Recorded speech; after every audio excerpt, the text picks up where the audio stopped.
بسم اللہ الرحمن الرحیم۔ السلام علیکم۔ کیسے ہیں آپ سب لوگ؟ میں امید کرتا ہوں آپ سب لوگ خیریت سے ہوں گے، ٹھیک ٹھاک ہوں گے۔ آج ہم ناول مداری کی ایک اور ایپیسوڈ پڑھنے لگے ہیں۔ شروع کرتے ہیں ناول مداری۔ اچانک میں نے چندہ کو دروازے کے فریم میں تصویر کی طرح ساکت دیکھا۔ اس کے ایک ہاتھ میں ریوالور تھا۔ حیرانی اور صدمے کا ایک لمحہ جو سکوت اور جمود سے عبارت تھا، ایک ہولناک حقیقت کو سمجھنے میں گزر گیا۔ پھر قمر نے ایک چیخ ماری، چندہ یہ کیا کر رہی ہو تم؟ اس کے ساتھ ہی کمال نے چلا کے کہا، چندہ یہ کیا پاگل پن ہے؟ مگر اس سے پہلے کہ چندہ کا رد عمل سامنے آتا یا وہ کوئی جواب دیتی، میں نے اپنے قریب سے قمر کے بیٹے کا ایک کھلونا اٹھا لیا۔ یہ اچھا خاصا بڑا بیٹری سیل سے چلتے وقت مختلف آوازیں نکالنے والا ٹینک تھا۔ شاید وہ سوتے وقت اس سے کھیل رہا تھا کہ ٹینک ابھی تک اس کے ایک ہاتھ کی گرفت میں تھا۔ سوچنے سمجھے اور نشانہ لینے کا وقت ہی نہیں تھا۔ اچانک میرا ہاتھ ٹینک پر جم گیا اور میں نے اندازے سے اسے چندہ پر کھینچ مارا۔ چندہ نے غیر ارادی طور پر بچنے کی کوشش کی اور مجھے وہیں ایک لمحہ ملا جس سے فائدہ اٹھانا ممکن تھا۔ اس وقت چندہ کی ساری توجہ ایک دفاعی پوزیشن لینے پر مرکوز ہو گئی تھی۔ ادھر ٹینک اس کے سر پر توپ کے گولے کی طرح لگا اور میں ٹینک کے گولے کی طرح تقریباً اڑتا ہو گیا اور چندہ سے ٹکرا گیا۔ اس کا ریوالور والا ہاتھ دروازے کی چوکھٹ سے لگا، ریوالور اور کمرے کے اندر رہ گیا۔ میں چندہ کو ساتھ لیتا ہوا یوں باہر گرا کہ چندہ نیچے تھی اور میں پوری طرح اس کے اوپر مشتبک ہو کے گیا تھا۔ سر پر کھلونے کی چوٹ نے بھی چندہ کو چکرا دیا تھا۔ وہ میرے ساتھ پیٹھ کے بل فرش پر گری تو اس کا سر زمین سے ٹکرایا۔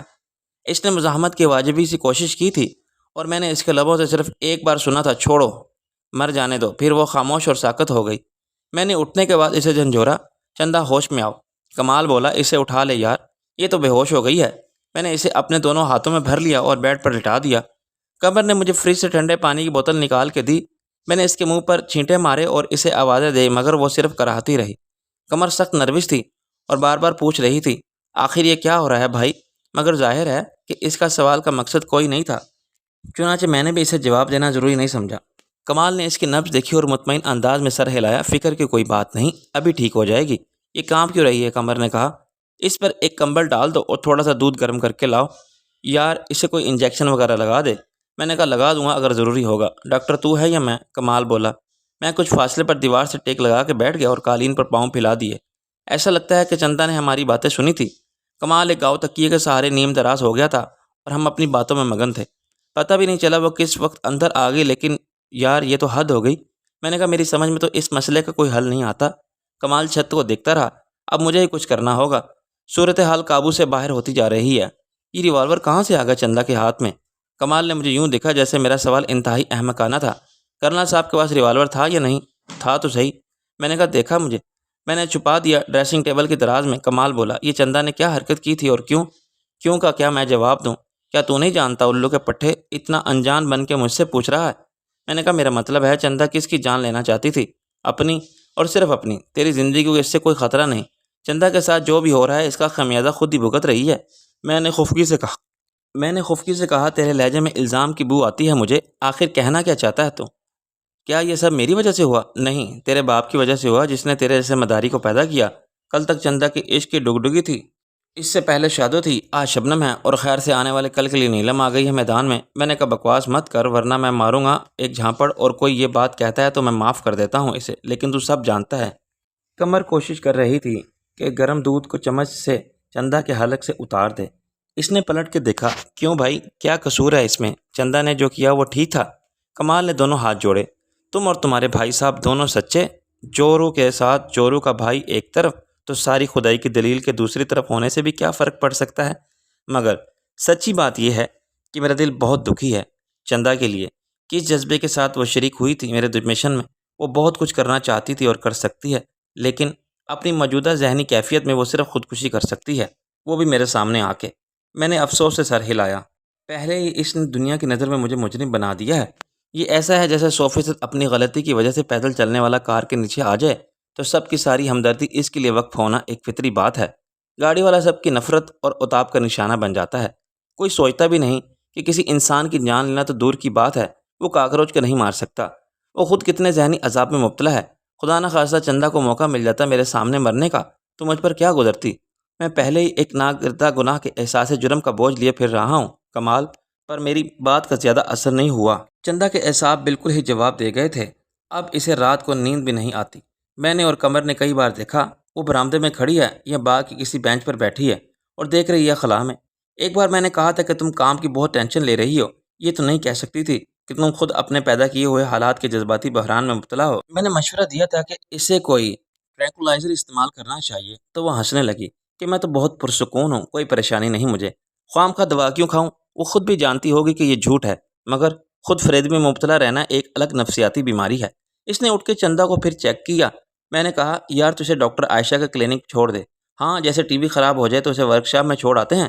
چندہ کا دماغ خراب ہو گیا ہے۔ کمال نے اب اسے ایک انجیکشن لگانا ضروری سمجھا۔ اس میں غلط کیا ہے؟ قمر نے پھر میری حمایت کی۔ چندہ اول تو مانتے ہی نہیں کہ اسے کوئی نفسیاتی مسئلہ درپیش ہے، اگر کسی طرح ایسے قائل کر لوں تو عائشہ کلینک وہ بہرحال نہیں جائے گی، وہاں شبنم رہی پھر سونی، ڈاکٹر عائشہ سے ویسے ہی چڑتی ہے وہ، نفسیاتی معالج بہت ہیں شہر میں، یہ خالی سائیکیٹرک علاج ہے کیسے؟ کمال نے سر ہلایا۔ میرے ذہن میں اس سے بہتر خیال ہے کیوں نہ چندہ کو لندن بھیج دیا جائے، لندن میں علاج بھی اچھا ہو جائے گا اور ماحول کی تبدیلی سے بہت فرق پڑے گا۔ علاج کی ذمہ داری چندہ کے کزن کو سونپی جا سکتی ہے، وہ خود بھی پہلے اس کے پاس جا رہی تھی۔ میں نے کہا تو جانتا ہے اس کزن کو؟ نہیں، لیکن وہ بھروسے کے قابل ہوگا، ورنہ چندہ اس کے بلانے پر میں نے اس کی بات کاٹ دی۔ پہلے کی بات مت کر، چندہ کا ڈرامہ تھا وہ بھی میری توجہ حاصل کرنے کے لیے۔ ہر بار ڈرامہ نہیں ہوتی، کمال بگڑ کے بولا۔ ڈرامہ تو چل رہا ہے کب سے، پہلے اس نے خود مجھے نظر انداز کیا، خوب ذلیل کیا، تتکار دیا کتے کی طرح، اور جب ایک انتہا کے بعد میں مایوس ہو کے چلا گیا تو وہ پھر چاہتی ہے کہ اس کے اشارے پہ میں دم ہلاتا ہوا آ جاؤں۔ کس لیے؟ مزید ذلت برداشت کرنے کے لیے؟ تو اسے لندن بھیج یا کہیں اور۔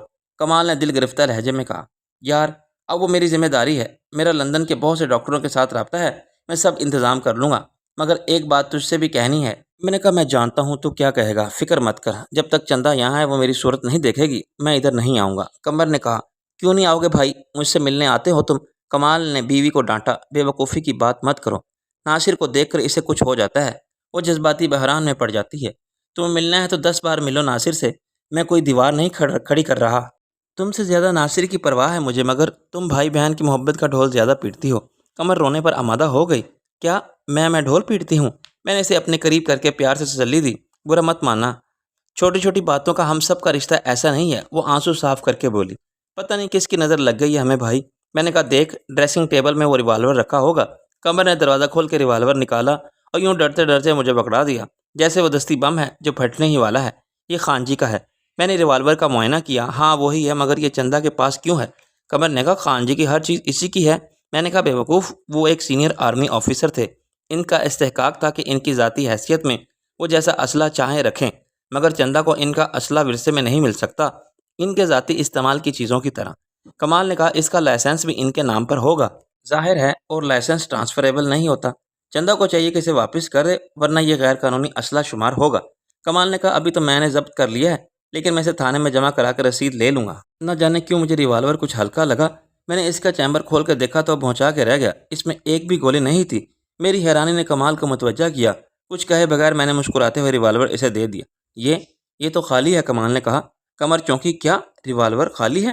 میں نے تلخی سے کہا جی جناب، اور یہ خالی ریوالور اٹھا کے وہ آئی تھی میرے سامنے خودکشی کا ڈرامہ کرنے، یہ ظاہر کرنے کہ وہ پاگل ہو گئی ہے اور اسے پاگل کیا ہے میں نے۔ قمر نے غصے سے کہا یہ اچھا پاگل پن ہے، ہمیں پاگل بنا رہی تھی۔ کمال کی پریشانی اور بڑھ گئی، کیسی عجیب حرکت کی ہے چندہ نے؟ میں نے کہا نہیں ڈاکٹر صاحب، یہ کوئی عجیب بات نہیں ہے، فارسی میں کہتے ہیں نا دیوانہ بکار خویش ہوشیار، دنیا کے لیے پاگل خود اپنے معاملے میں سیانہ۔ چندہ کا ایسا ہی معاملہ ہے، جب یہ ہوش میں آئے تو اسے مت بتانا کہ اس کا راز ہم پر کھل گیا ہے، لیکن اس سے قمر کے سامنے پوچھنا کہ وہ آخر خودکشی کیوں کرنا چاہتی تھی۔ میں بتا سکتا ہوں کہ چندہ جواب میں کیا کہے گی۔ کیا کہے گی؟ وہ کہے گی کہ ناصر مجھے جھوٹا سمجھتا ہے، میں نے رب نواز کو فرید عباسی کا فون نمبر نہیں بتایا تھا، قاتل میری غلطی کی وجہ سے رئیس کے گھر نہیں پہنچے تھے، چھوٹی اور 30 مار خان کے قتل کی ذمہ داری میں نہیں ہوں، لیکن ناصر سمجھتا ہے کہ میں ایسی گری ہوئی حرکت کر سکتی ہوں، میں اسے اپنی بے گناہی کا کیسے یقین دلاؤں؟ خود اپنی نظر میں ذلیل ہو گئی ہوں، اور ایسے ذلت سے تو بہتر ہے کہ میں مر جاؤں۔ کمال نے ایک گہری سانس لی، اب وہ کچھ بھی کہے نہیں، یہی کہے گی چندہ، انکار تو کر ہی چکی ہے وہ کہ عائشہ کلینک نہیں گئی تھی۔ میں نے گھڑی دیکھی، صبح ہونے میں دیر ہے ابھی، ہاں چائے بنا کے لاؤ بھائی۔ نہیں میں کچھ دیر آرام کروں گا، میں نے کہا۔ کمال نے کہا ہم سو جاتے ہیں ڈرائنگ روم میں۔ 4 گھنٹے بے ہوشی جیسی نیند کے بعد میں اٹھا تو صبح کے 8 بجے تھے۔ کمال مجھ سے پہلے اٹھ کے نہانے کے لیے چلا گیا تھا۔ میں قمر کے پاس کچن میں اسٹول پر بیٹھ گیا۔ اس نے مجھے ایک کپ چائے پکڑا دی۔ تمہارا اب کیا ارادہ ہے بھائی؟ میں نے جمائی لے کر کہا، یہ چائے پینے کا۔ وہ ہنسنے لگی۔ میرا مطلب تھا اب کیا کرو گے تم؟ وہی جو پہلے کرتا تھا، میں نے ایک چسکی لے کر کہا۔ پھر غلط مطلب نکالنا میری بات کا۔ میں ایک تو اپنا بزنس پھر شروع کروں گا، کنسٹرکشن کا اور امپورٹ ایکسپورٹ کا۔ اس نے پراٹھے بناتے ہوئے ایک ٹھنڈی سانس لی۔ میرا بھی کتنا اچھا بوتیک تھا، کتنا چلتا تھا۔ میں نے کہا تیرا یہ ہاسپٹل زیادہ شاندار ہے، وہاں میں ایک یتیم خانہ بنوا رہا ہوں، وہ تو پرانا خواب ہے تمہارا۔ میں نے کہا اب تعبیر ملنے کا وقت آ گیا ہے، یہ کام میں رکشی اور فرید عباسی کے سپرد کر رہا ہوں۔ میں خود اس پروجیکٹ سے لا تعلق رہوں تو بہتر ہے، ورنہ کچھ بعید نہیں کل کسی مرحلے پر کوئی یتیم خانے کو نقصان پہنچانے کا سوچ لے تو مارے جائیں معصوم بچے۔ تم خود کہاں رہو گے؟ میں کسی کے ساتھ نہیں رہوں گا۔ دراصل یہ فیصلہ ہم سب نے کیا ہے، سب الگ الگ رہیں گے۔ اس رپورٹر شبنم کے ساتھ رہنے سے تمہاری بہت بدنامی ہو رہی تھی بھائی۔ میں نے کہا بدنام اگر ہوں گے تو کیا نام نہ ہوگا؟ تو اپنے بھائی کو جانتی ہے تو پھر پرواہ کرنا چھوڑ دے۔ نہیں بھائی، مجھے اچھا نہیں لگتا جب کوئی ایسی ویسی بات کہے تمہارے بارے میں۔ وہ خود تو بدنام ہے پہلے سے، محض صورت پر اتراتی ہے، ورنہ کیا ہے، نہ خاندان کا پتہ نہ باپ کا۔ میں نے کہا تو ایک روایتی نند کے لہجے میں بات کرنے لگی ہے، بہت ذہین اور بہت اچھی لڑکی ہے۔ یہاں جو خاندانی لوگ ہیں نا، ان کا حال مجھ سے پوچھ، اور پھر ہم خود کیا ہیں نام نسب کے حوالے سے۔ خیر اب میں الگ سے گھر لے کر رہا ہوں، خفا مت ہو۔ گھر بسائے کی بات کرو بھائی، یا فیصلہ کر چکے ہو پہلے ہی؟ اس کا مطلب سمجھنے کے باوجود میں نے گول مول لہجے میں کہا، یہ فیصلے تو ہوتے ہیں آسمانوں پر بہنا، مجھے وہ بالکل اچھی نہیں لگتی۔ کمر کے منہ پھلا کے کہا، میں بتا دوں، میں نے تو اعتراض نہیں کیا تھا تیری پسند پر، کیا تھا اس میں؟ نہ صورت نہ شکل، بھاڑ میں نکلا، کر لے جا درجے کا بیوقوف، نقل کر کے پاس ہوتا رہا اور ڈاکٹر بن گیا۔ دولت تو ورثے میں مل گئی، ورنہ فیملی پلاننگ والوں کی ڈسپینسری میں بیٹھا ہوتا یا نسخوں سے بندے مار مار کے قبرستان آباد کرتا۔ بدقسمت اچھی ہے لیکن کہ پھانس لیا میری سیدھی سادھی بھولی بھالی بہن کو بیوقوف بنا دیا، پاگل عقل کی اندھی بہن کو۔ کمر ہنسنے لگی۔ اتنی تعریف، وہ بھی صبح صبح؟ میرا خیال ہے کہ مجھے بھی نہا لینا چاہیے، کپڑے چاہیے نہ بدلوں؟ ذرا اپنا حلیہ دیکھو بھائی، لگتا ہے جیل سے نکلے ہو یا جنگلوں میں بھنکتے پھر رہے ہو۔ بو آ رہی ہے تمہارے پاس سے اور ان کپڑوں سے۔ کپڑے تو میں نہیں بدل سکتا، سوری۔ کیوں؟ کمال کا اور تمہارا ایک ہی سائز ہے، وہ بولی۔ میں نے نفی میں سر ہلایا۔ مجھے انہی کپڑوں میں جانا ہے کوٹ۔ ان کپڑوں میں؟ انہوں نے بڑے رنج سے کہا۔ پتہ نہیں کیا ہو گیا ہے تمہیں بھائی، ایک تو یہ داڑھی رکھ لی ہے، نہ جانے کیوں، اور رکھی ہے جیسے جنگل کی جھاڑی کیوں بنا رکھا ہے۔ پہلے کتنے نفاست پسند تھے تم، صبح شام کپڑے بدلتے تھے، موقع محل کے حساب سے تمہاری چوائس تھی، اتنے صاف ستھرے ہو کے جاتے تھے، پرفیوم کیسی اچھی استعمال کرتے تھے، اب تو بالکل جنگلی اور وحشی لگتے ہو۔ میں نے تولیہ اٹھا کے کہا، شبنم کو ایسے ہی اچھا لگتا ہوں میں۔ وہ چراغ پا ہو گئی۔ بھاڑ میں گئی شبنم، وہ خود تو بڑی جھیل جھویلی بن کے گھومتی ہے، خوب میک اپ کرتی ہے اور کپڑے پہنتی ہے ماڈلوں جیسے۔ میں نے ہنس کے کہا، جل جل کے مر جائے کہ تو دیکھنا ڈبل رول ہوگا تیرا، ساس کا کردار بھی تجھے ہی ادا کرنا ہوگا۔ جب میں نہا کے آیا تو ناشتہ میز پر لگا ہوا تھا، مگر چندہ جیسے میں نے باتھ روم میں جاتے وقت سوتا دیکھا تھا بستر پر نہیں تھی۔ وہ چلی گئی۔ ہاں، آنکھ کھلتے ہی اس نے کچھ نہیں کہا، بس اٹھی اور چلی گئی۔ کوئی بات نہیں کہ مجھ سے یا کمال سے کمر سے کہا، اس کو یاد آ گیا ہوگا کہ گزشتہ رات اس نے کیا کیا، بیوقوفی کا مظاہرہ کیا تھا۔ یہ بھی سمجھ گئی ہوگی کہ باتھ روم میں میرے سوا کوئی اور نہیں ہو سکتا۔ ویسے وہ ٹھیک تو ہے نا؟ ہاں، دیکھنے میں تو ٹھیک ہی ہے۔ تم ناشتہ کرو، میں ذرا ہاسپٹل کا ایک چکر لگا کے آتا ہوں۔ کچھ دیر میں کمال نے جاتے جاتے کہا۔ میں نے چلا کے کہا، مجھے بھی کورٹ جانا ہے یار، میں انتظار نہیں کروں گا۔ کمر نے کہا، کورٹ؟ آج کیا بات ہے؟ میں نے کہا، تجھے یاد ہوگا ایک بار میں نے عدالت میں گواہ پیش کیے تھے، یہ ثابت کرنے کے لیے میں ناصر عظیم نہیں شاہ عالم ہوں۔ ساری بربادی تو وہی سے شروع ہوئی تھی۔ میں نے کہا، آج میں دوسرے گواہ پیش کروں گا، یہ ثابت کرنے کے لیے میں ناصر عظیم ہوں۔ کمر مجھے سلائس اور مکھن لگا کے دیتی رہی۔ یہ ثابت کرنے کی کیا ضرورت ہے بھائی؟ ضرورت ہے، مجھے ڈر ہے کہ مجھے پھر شاہ عالم نہ سمجھ لیا جائے۔ حالانکہ شاہ عالم تو بھاگ گیا تھا سب کچھ چھوڑ چھاڑ کے، سنا ہے لندن میں تھا، کسی ماڈل سے شادی کی تھی، اس کی تصویر بھی آئی تھی اخبار میں، اب سنا ہے کہ مر چکا ہے۔ پھر تو کوئی وجہ نہیں کہ تمہیں شاہ عالم سمجھا جائے۔ میں نے کہا، اب میں کیسے سمجھاؤں تجھے؟ ایک ڈی ایس پی ہے جس نے کل مجھے گرفتار کر لیا تھا، اس کا خیال تھا کہ میں چراغ علی ولد باغلی ہوں۔ کمر کی آنکھیں پھیل گئیں۔ کون چراغ علی؟ مجھے کیا معلوم بہن، اس کمبخت ڈی ایس پی سے جا کے پوچھ، میں تو مار دھاڑ کر کے فرار ہو گیا تھا کل رات۔ آج میں کورٹ جاؤں گا تو وہاں بھی وہ موجود ہوگا، پھر وہ مجھے پکڑ لے گا۔ میں تین معتبر گواہ پیش کر کے ثابت کروں گا کہ میں چراغ علی نہیں ناصر عظیم ہوں۔ ایک گواہ ہوں گے تمہارے سرتاج من سلامت باشد، دوسرے اپنے ابوبکر آزاد صاحب، اور تیسری گواہی کے لیے عدالت میں ہنسنی پلانے آئے گی نیلم۔ کمر مجھے بے وقوفوں کی طرح دیکھنے لگی۔ میری سمجھ میں نہیں آیا بھائی، یہ کیا نیا چکر ہے؟ میں نے چائے ختم کی۔ یہ چکروں کو ختم کرنے کا چکر ہے۔ دیکھ تیرا لختے جگر کیسے دیکھ رہا ہے مجھے، کیا اس نے گھر میں انسان پہلی دفعہ دیکھا ہے؟ آخر یہ ہے نا الو کا پٹھا۔ میں نے اسے اٹھا لیا، مگر وہ رات بھر کے اخراج میں شرابور تھا، اس نے ایک دل خراش چیخ ماری۔ میں نے اسے فوراً کمر کے حوالے کر دیا اور نیلم کو فون کرنے بیٹھ گیا۔ اس کی کنیز خاص نے نیلم کو جگانے سے صاف انکار کر دیا۔ میڈم آدھی رات کے بعد شوٹنگ کر کے آئی تھی، سو رہی ہیں۔ میں نے کہا اچھا سونی سے بات کروں گا میں، کیا وہ بھی سو رہی ہے؟ وہ باغ میں جھولا جھول رہی ہیں۔ کنیز خاص نے مجھے مطلع کیا، میں فون وہیں لے جا کے انہیں دے دیتی ہوں۔ وہ کارڈ لیس فون تھا جو سونی نے جھولے میں ہی ریسیو کیا۔ ہاں ہیلو۔ میں نے کہا خوب عیش ہو رہا ہے بھائی؟ وہ ہنسی، ہاں بڑا مزہ آ رہا ہے سچ، مگر تم کہاں ہو؟ میں نے کہا وقت کم ہے اس لیے تم سے پھر بات کروں گا۔ مجھے بات کرنی تھی نیلم سے، مگر کسی میں ہمت نہیں کہ اسے جگائے۔ ایک کام تم کرو، ابھی جگاتی ہوں۔ وہ بولی۔ پھر ایک شڑپ سی آواز آئی، میں پی رہی ہوں فروٹ جوس اور دوسرا گلاس ہے ناشتے سے پہلے۔ 9 بجے کا ناشتہ ہوگا، اس میں کیا ہوگا؟ وہ سب جو آپ سوچ سکتے ہیں، انڈے، مکھن، جام، جیلی، پنیر، ملائی، بادام والا دودھ، تو یہ سب مجھے ٹھونس ٹھونس کے کھلایا جاتا ہے، صبح دوپہر شام، بس کھانا۔ میں تو تھک جاتی ہوں کھاتے کھاتے۔ وہ ہنسی۔ تمہاری ہنسی بتاتی ہے کہ تم کچھ ضرورت سے زیادہ صحت مند ہو۔ میرا خیال ہے کہ اپنی بیماری تو یاد بھی نہیں ہوگی تمہیں۔ وہ مزید ہنسی۔ سچ میں بڑا مزہ آ رہا ہے، میں تو سوچ بھی نہیں سکتی کہ کوئی اتنی بڑی فلم سٹار اتنی اچھی عورت بھی ہو سکتی ہے۔ پتہ نہیں کیا چھاپتے رہتے ہیں اخبار والے سب کے بارے میں، اور خام خواہ کی باتیں مشہور ہو جاتی ہیں۔ میں نے کہا سب ایسی نہیں ہوتی اور سب ویسی بھی نہیں ہوتی۔ تم سے میرے بارے میں پوچھا ہوگا نیلم نے؟ ہاں، پرسوں رات ہم جاگتے رہے، باغ میں جھولے پر بیٹھے باتیں کرتے رہے۔ ایک صوفہ ٹائپ بیڈ ہے جو لوہے کے سٹینڈ پر زنجیروں سے لٹکا ہوا ہے، پورا چاند نکلا ہوا تھا۔ سچ مجھے تو یقین نہیں آتا تھا کہ یہ خواب نہیں ہے۔ میں نے سب بتا دیا، یہ بھی کہ میں شاہ عالم تھا۔ نہیں، یہ نہیں بتایا کہ تم سے پوچھا جو نہیں تھا۔ وہ بولی خیر اچھا کیا۔ سونی ہاتھ میں فون لیے نیلم کے بیڈ روم کی طرف چلتی جا رہی تھی۔ اس نے بیڈ روم کے دروازے پر دستک دی اور پھر چلا کے کہا، نیلم باجی فون ہے، خاص آپ کے لیے، خاص آدمی کا جو کوئی خاص پیغام دینا چاہتا ہے۔ نیلم کی نیند میں ڈوبی ہوئی آواز آئی، یہ تم ہو نا ناصر؟ میں نے کہا بالکل صحیح اندازہ ہے تمہارا۔ وہ بولی 3 دن سے کہاں ہوں؟ یہ بلا میرے گلے ڈال کے بھاگ گئے ہو خود۔ میں نے کہا آ جاؤں گا، پہلے تم بتاؤ کہ کوٹ آ رہی ہو نا؟ میں نے اس لیے جگایا ہے کہ کہیں سوتی نہ رہ جاؤ۔ اس نے غالباً جمائی لے کر کہا، نہیں مجھے یاد تھا، رئیس سے بات ہوئی تمہاری؟ ہاں سب بتا دیا اس نے۔ خدا کے لیے ناصر نکل آؤ، ان خام خواہ کے چکروں سے زندگی برباد مت کرو اپنی اور اپنے ساتھ دوسروں کی۔ میں نے سعادت مندی سے کہا، جی اچھا ایسا ہی کروں گا، لیکن اس سے پہلے جانا ہے کورٹ، وہاں رب نواز کی درخواست برائے ضمانت پیش ہوگی توثیق کے لیے۔ تمہیں اس کے ساتھ دشمنی پالنے کا بہت شوق ہے، کیا ملے گا اس سے تمہیں؟ میں نے کہا ماں باپ کو کیا ملتا ہے اولاد کو پامال کیے؟ بعض اوقات صرف دکھ، بہت سے کام دنیا میں اتنے فائدے کو سامنے رکھ کے نہیں کیے جاتے۔ وہ بولی تمہیں قائل کرنا آج بھی مشکل ہے، بلکہ ناممکن ہے، ویسے ہی ضدی اور خپتی ہو تم۔ آخر کیا کرنا چاہتے ہو تم؟ میں نے کہا میں ایسی کی تیسی کرنا چاہتا ہوں، ان کی جو دولت اور اقتدار کے نشے میں خود کو فرعون بے سامان سمجھے ہوئے ہیں۔ ایک وہ ڈی ایس پی ہے خورشید کیانی، اس کے ساتھ ایک ایس ڈی ایم ہے سمد خان۔ میں ہر جانے کا کیس کروں گا، نوکریوں کے لالے پڑ جائیں گے تو میرے پاؤں پکڑیں گے، اور اگر وہ ایسے ہی تمہارے پاؤں پکڑ لیں، معافی مانگ لیں، تو تم سے تمہاری تسلی ہو جائے گی۔ ان کا دماغ اور کسی طرح درست نہیں ہو سکتا۔ فرض کرو میں سب ٹھیک کرا دوں، تم کیسے ٹھیک کراؤ گی؟ وہ ہنسی، ارے بھائی کچھ تو ہم بھی ہیں نا، ہم پوچھنے والے بہت ہیں ہمیں۔ یہ ڈی ایس پی اور مجسٹریٹ کیا بچتے ہیں؟ تمہیں یہ ثابت کرنا ہے کہ تم ناصر عظیم ہو، میں تمہیں لے کر چلتی ہوں۔ میں نے کہا نہیں نیلم، اس کے لیے مجھے سفارش کی ضرورت نہیں ہونی چاہیے۔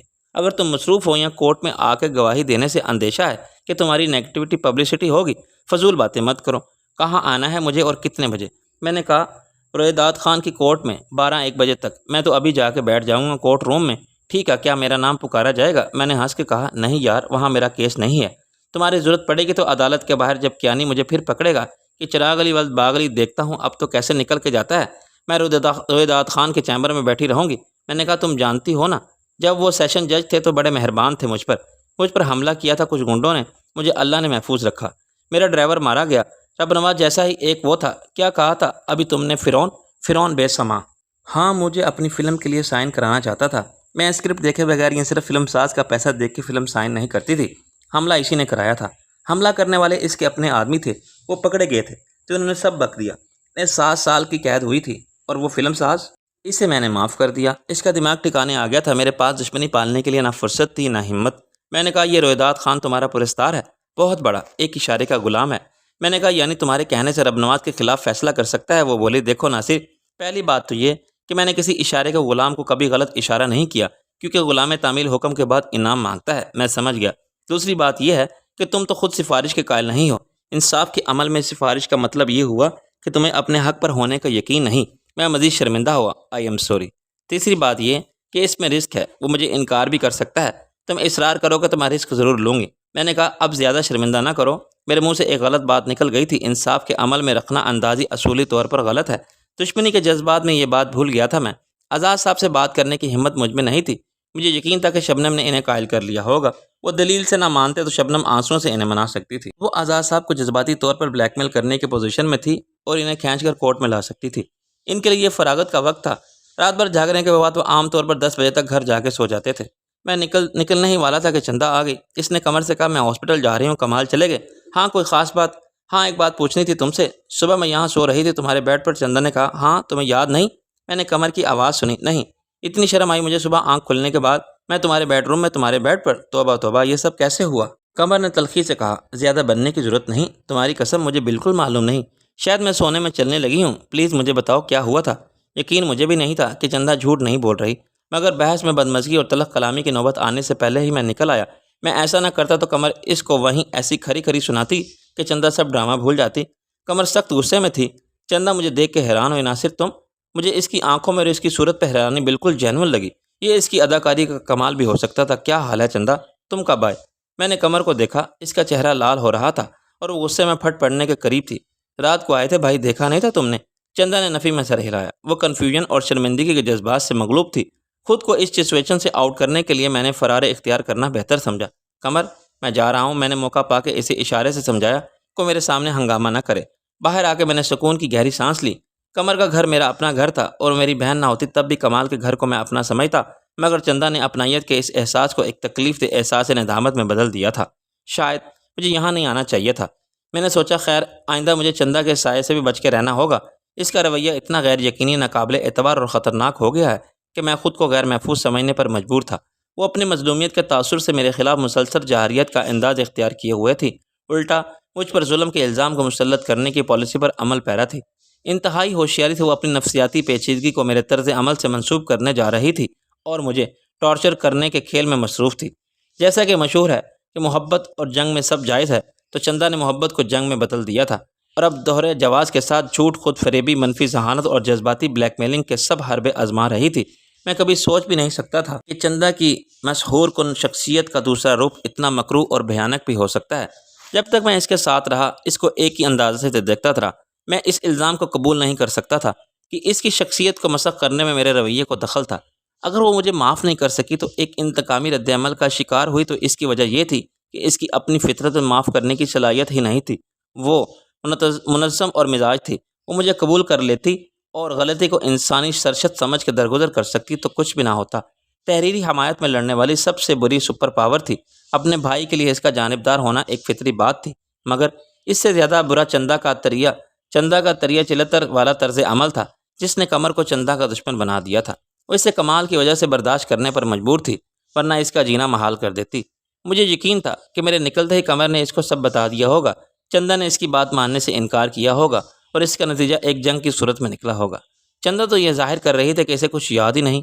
کیا وہ واقعی نیند میں چلتی ہوئی آئی تھی؟ اگر ایسا تھا تو وہ قابل معافی تھی۔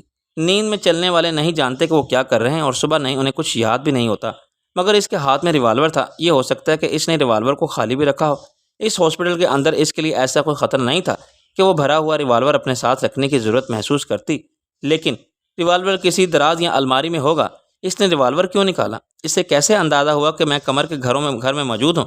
کیا وہ میری آواز سن کے اٹھی تھی؟ خدا قمر کو عقل استعمال کرنے کے توفیق دے۔ میں نے تو اسے سمجھایا تھا کہ چندہ اسے اس حرکت کا سبب پوچھتی اور اپنا اندازہ بھی بتا دیا تھا کہ چندہ کا جواب کیا ہوگا، مگر چندہ نے اپنی بے خبری کا اندازہ اپنا کے میرے اندازوں کے غبارے کی ساری ہوا نکال دی تھی۔ جو شخص یہ جانتا ہی نہ ہو کہ اس نے قتل کیا تھا، جس سے یہ پوچھنا حماقت کی اس نے قتل کیوں کیا تھا۔ گزشتہ رات میں نے ایک غلطی پہ یا بیوقوفی کی تھی، میں کسی کو بتائے بغیر قمر کے گھر چلا گیا تھا۔ یہ شاید یہی وجہ تھی کہ صبح کے 9 بجے نہ رئیس نے فون پر مجھ سے رابطہ کیا اور نہ شبنم نے۔ شاید وہ سیدھے وہیں پہنچے ہوں گے جہاں مجھے چھوڑ کے گئے تھے، اور کچھ دیر میری واپسی کا انتظار بھی کیا ہوگا، یہ سمجھتے ہوئے کہ میں چائے ناشتے کے لیے قریب کسی ہوٹل تک ہی ہوں۔ لیکن آدھے پونے گھنٹے بعد ان کو پریشانی لاحق ہوئی ہوگی کہ میں بتائے بغیر کہاں غائب ہو گیا۔ وہ سوچ سکتے ہیں کہیں پولیس نے مجھے پھر گرفتار تو نہیں کر لیا۔ جب عقل پریشانی کے جال میں ہو تو ناممکن بھی ممکن نظر آنے لگتا ہے اور نا امیدی کے خیالات کی یلغار کو روکنا مشکل ہوتا ہے۔ ہاسپٹل سے نکلتے ہی مجھے رکشہ مل گیا۔ وہ مریضوں کے آنے کا وقت تھا، رات کے تیماردار جا رہے تھے اور صبح سے رات تک ڈیوٹی دینے والے آ رہے تھے۔ میں نے رکشے والے کو راستہ سمجھایا اور 10 منٹ بعد وہاں جا پہنچا جہاں میں رات گزارنے کے لیے رکا تھا، مگر گزار نہیں سکا تھا۔ اپنے اکیلے پن اور ماحول کی ویرانی سے گھبرا کے میں نے سونے کے لیے قمر کے گھر چلا گیا تھا۔ میں نے ٹوٹے ہوئے شیشے کے خلا سے اندر جا کے آفس میں دیکھا تو مجھے اپنی غلطی کا احساس دلانے والا ایک پرچہ میز پر موجود تھا۔ پرانے زرد ہو جانے والے ردی کاغذ پر شبنم نے اپنی لپسٹک سے لکھا تھا، NA۔ ہم 1 گھنٹہ انتظار کرتے رہے۔ کورٹ میں کسی پیچھے والے گیٹ سے آنا، ناشتہ رکھا ہے، کپڑے بدل لینا، دیر مت کرنا ہے SR۔ NA کا مطلب تھا یہ ناچیز اور SR شبنم اور رئیس۔ ایک پیغام میں شاید اس کی ایک لپسٹک ختم ہو گئی تھی، ایسا ہی دوسرا پیغام فریج کے دروازے پر گلابی رنگ سے نظر آ رہا تھا۔ تیسری جگہ سیمنٹ کے فرش پر رئیس خان نے گرد کے تہہ پر انگلی سے مجھے وہ سب کہا تھا جو شبنم نہ کہہ سکتی تھی۔ ان کی 1 گھنٹے تک موجودگی کے آثار اور شواہد بہت سی تبدیلی میں نمایاں تھے۔ فریج صاف کر دیا گیا تھا اور اس میں پینے کے لیے پانی کے علاوہ بھی بہت کچھ بھر دیا گیا تھا۔ دودھ، انڈے، مکھن، ڈبہ روٹی، کوک، ریڈی کے کھانوں، ٹین، سینڈوچ، اسپریڈ اور بہت سا علم و غلم۔ یہ خاتون خانہ کی شاپنگ تھی۔ ایسی امور خانہ داری میں مہارت کا نمونہ کچن میں پیش کیا گیا تھا۔ کچن اس حد تک صاف تھا کہ لگتا تھا ہر روز استعمال ہوتا رہا ہے۔ اس میں دھلے ہوئے برتن ترتیب سے رکھے ہوئے تھے اور یہ سب باہر سے لائے گئے تھے۔ میرے لیے استعمال کے لیے صاف ستھرے کپڑے اور تولیے سامنے بیڈ پر رکھ دیے گئے تھے۔ مجھے سخت ندامت ہوئی۔ میں نے کاغذ کا وہ میلا ٹکڑا اٹھایا جس پر شبنم کے لبوں کی لالی تھی۔ یہ کسی پیار بھرے بوسے کی طرح تھا۔ میں نے اسے سونگا، چوما اور جیب میں رکھ لیا۔ باہر رکشے والا وقت گزاری کے لیے جھاڑو دینے والی ایک منہ پھٹ خاتون سے فری ہونے کی کوشش میں ذلیل ہو رہا تھا۔ مجھے دیکھ کے اس کی جان میں جان آئی اور وہ رکشے میں مجھے بٹھا کے فرار ہو گیا۔ لو جی، کسی سے سلام دعا کرو، خیر خیریت پوچھو تو یہ بھی برائی، اس نے جھیمتے ہوئے وضاحت کی جو عذر گناہ بدتراز گناہ والی بات تھی۔ میں نے کہا یار چھیڑا تھا تو چھیڑا تھا، شرمانے کی کیا بات ہے؟ وہ ہنس پڑا۔ ساری بڑی شریف زادی بن رہی تھی۔ ہم تو شکل سے پہچان لیتے ہیں کہ چالو ہے۔ پچھلی طرف کورٹ کے وہ دروازے تھے، ان میں سے ایک ہائی کورٹ کے جج صاحبان کے آنے جانے کے لیے وقف تھا۔ عام پبلک یہ راستہ استعمال نہیں کر سکتی تھی۔ میں دوسرے گیٹ کی طرف گیا تو رئیس وہاں ایک ریڑے والے کی بینچ پر بیٹھا آلو چھولے کھا رہا تھا، سی کر رہا تھا اور کان کھجا رہا تھا۔ یہ کوئی شریفانہ حرکت ہے؟ میں نے اسے چھیڑنے کے لیے کہا۔ اس کا پارا چڑھ گیا۔ قسم اللہ کا یہیں جوتا اتار کے زیادہ خوب کروں گا سب کے سامنے۔ زیادہ خوب نہیں، جاہل کی اولاد، زد و کوب۔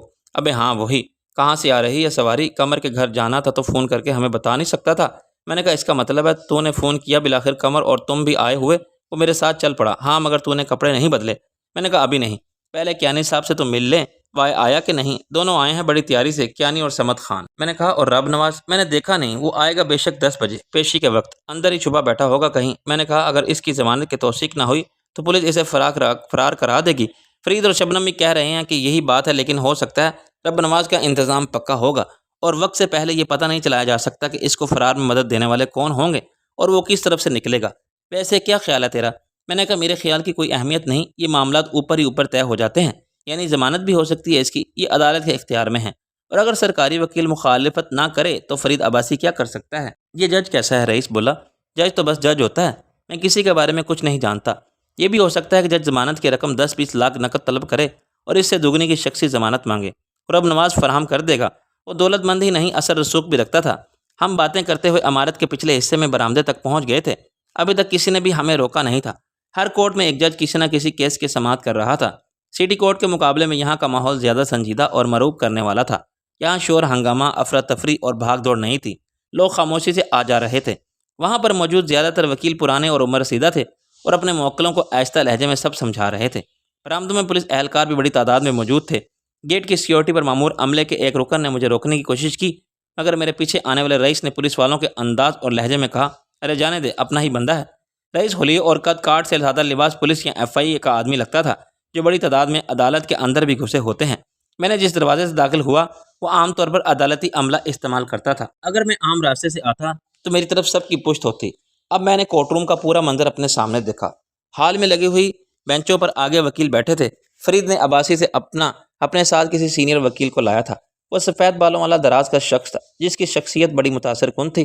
وہ ایک دوسرے سے سرگوشی میں مشورہ کر رہے تھے۔ فرید عباسی نے مجھے دیکھ کر سر کو خفیف سی جنبش دی اور میں نے اشارے سے جواب دیا۔ رب نواز کی طرف سے پیش ہونے والے صفائی کے وکلا محتاط خاموشی کے ساتھ فائلیں دیکھ رہے تھے۔ عدالت میں ابھی کوئی کرایہ داری کا مقدمہ چل رہا تھا۔ پیچھے والی نشستوں پر ایک طرف میں نے شبنم کے ساتھ اس کے معاون فوٹوگرافر بیوی کو دیکھا۔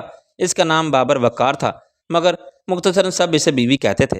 میری اس سے پہلے بھی ملاقات ہو چکی تھی۔ وہ ایک شوخ مزاج لیکن بے حد ذہین اور محنتی نوجوان تھا جسے شبنم سے خصوصی عقیدت تھی۔ بیوی کے ساتھ کرائم رپورٹرز ابراہیم دورانی عرف برادر کو دیکھ کے مجھے کوئی تعجب نہیں ہوا تھا۔ چوتھے شخص سے میں نے ناواقف تھا۔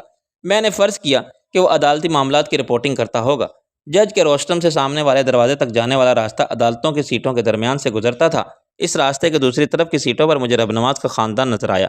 ملکانی نے مجھے بڑی کینہ توز نظروں کے ساتھ دیکھا اور شاید حیران ہو کے سوالیہ انداز میں دل نواز سے کچھ کہا۔ دل نواز سر ہلا کے اٹھا اور اس نے آگے جھک کے اپنے وکیل کے کان میں کوئی بات کی۔ وہ دبے پاؤں باہر چلا گیا۔ رب نواز کے کچھ نمک خوار اور دوست تیسری قطار میں بیداری سے بیٹھے تھے، لیکن خود ملک رب نواز کا کیس کہیں پتہ نہ چلا تھا۔ میرے چوتھی لائن کی ایک نشست تک پہنچنے سے پہلے ان سب نے مجھے دیکھ لیا تھا، جن کے لیے میری حیثیت ایک مفرور اور مطلوب مجرم جیسی تھی۔ دل نواز کا فوراً اٹھ کے باہر جانا یہ ظاہر کرتا تھا کہ وہ پولیس کے ذمہ دار اہلکاروں کو میری موجودگی کی اطلاع دینے گیا تھا۔ اس کی تصدیق فوراً ہی ہو گئی۔ دل نواز کی واپسی کے چند منٹ بعد عام سے شلوار قمیض میں ایک شخص اطمینان سے چلتا ہوا اندر آیا اور میرے پیچھے بیٹھ گیا۔ اپنے حلیے اور اسٹائل سے وہ پولیس والا یا CIA والا نظر بھی آتا تھا۔ چند منٹ کے بعد دوسرا شخص اندر آیا۔ اس نے کچھ رونت اور بے پرواہی کے باعث عدالت میں داخل ہوتے وقت سگریٹ کا آخری کش لیا تھا اور سگریٹ بجھانے کے بعد دھواں اندر آ کے خارج کیا۔ جج نے اسے عدالتی آداب کی منانی قرار دیتے ہوئے اسے ٹوک دیا۔ اس نے بڑی ڈٹائی کے ساتھ ہاتھ جوڑے، غلطی ہوگی مائی باپ۔ ہر جج تجربے اور مشاہدے کی بنا پر ایسے لوگوں کو پہچانتا ہے، مگر عام حالات میں وہ عدالتی کارروائی روک کے ان سے تعارض نہیں کر سکتے۔ ان کی نظر سادہ لباس میں اندر آ جانے والے پولیس کے اہلکاروں کی شناخت میں دھوکہ نکال سکتی، مگر وہ جانتے ہیں کہ ایک جائے گا تو دوسرا آ جائے گا۔ ایسا ہر روز ہوتا تھا، اور اگر وہ اپنی توجہ ایسے آنے جانے والوں پر رکھیں، ان کی شناخت طلب کریں اور انہیں نکالتے رہیں تو عدالتی کارروائی متاثر ہوگی اور ان کی یکسوئی میں فرق پڑے گا۔ چنانچہ وہ جانتے بوجھتے انہیں نظر انداز کر جاتے تھے، لیکن کوئی غلط حرکت برداشت نہیں کرتے تھے۔ اس وقت جج کو یہ ڈٹائی گراں گزری۔ اس کی غلطی سزا یہ تھی کہ آپ فوراً باہر نکل جائیں۔